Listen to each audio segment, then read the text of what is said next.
Hi, everyone. I'm Tom Arabali from Springboard Futures. I'm the founder, and this is our content curator, Melissa Gruenfeld. Hi. And we're here today to take you through one of the trends that we think is going to be important as we move forward.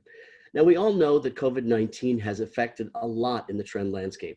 What we need to keep in mind is that really trends now are going to be about evolution, not revolution. So we're going to see trends that we've been seeing. We'll just see some shifts in maybe it's the coloration, maybe it's some of the detail and the pattern that we see. But one of our favorites is this trend, which is called Brave Bohemian. So I'm going to share my screen with you. I'm going to take you through it. Yeah, Tom, I love that we're calling it the Brave Bohemian because we're looking at Bohemian now in a new way, and it's veering away from the neutrals that we were used to seeing, and it's bringing color back in.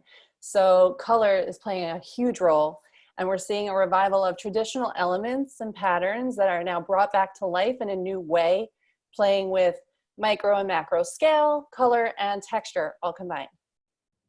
It's a very, it's almost a rescued look in some ways, so a lot of the furniture has some traditional accents to it.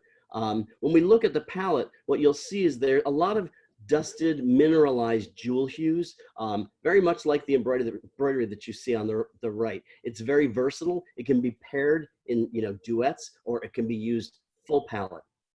We don't see a lot of metallics in here. And we wanted to show you another palette that we associate with this. It's a more vivid palette, much brighter and more vibrant. And this, you're seeing more of your fuchsias and your bright, deep reds. There's some pinks in here as well, but it's definitely a more vivid, direct style statement. I love those colors.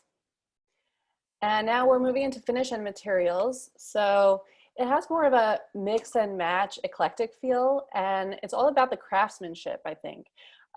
So craftsmanship is big. We're seeing debossed patterns, reactive glazes, and a lot of, kind of wood, but also, that craftiness. Very selected, sort of curated look when it comes to finishes and materials. There's nothing that's really out of bounds except metallics. We don't see a lot of those here. Right.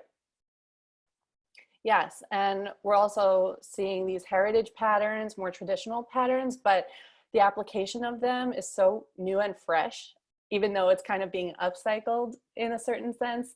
So you're seeing, patterns on these old looking lampshades, but they're not old anymore because of the newness of the bright colors and the patterns reinvented.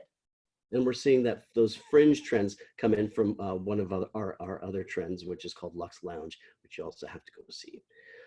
In pattern and motif, we're seeing some really interesting changes here. Lots of texture and pattern, and texture is really playing a role across the trend landscape. So here you see the use of texture in rugs, in tabletop, in furniture and weaving, but it's given a more modern take, whether it's the palette used or whether it's flat metal as opposed to rattan that you might expect on the right. We're also seeing a resurgence, or really a actually, I guess it's more of a reapplication of mystical motifs. We had seen a lot of the eye in the past year, representing both wisdom to some and also protection to others. But we're seeing a combination of various mystic influences, constellations, signs of the zodiac, tarot cards, which have some great illustrations, and just generally some sky views like you're seeing on the right here. Yeah, and it almost takes on this spiritual nature, which I think is so important, because now moving into this giftable aspect of this trend, I think it really speaks to what we all kind of need right now, in that focus on health and wellness and healing. And it's really geared toward a mindful, more spiritual type of lifestyle. So I think we could all use some more of that these days. Yeah, functional gifts are really going to be important to the gift industry this coming year. So that's our look at this quick trend. This is just a taste of that one trend and I think there's a total of, what is it, Melissa, 10 in the report. The new Compass report, we've decided to give it away for free this year, or this season. And so you can download it. We'll send you the information on that at the end of this. And stay safe, stay home, and we'll talk to you soon. Thanks for joining. Bye. Bye.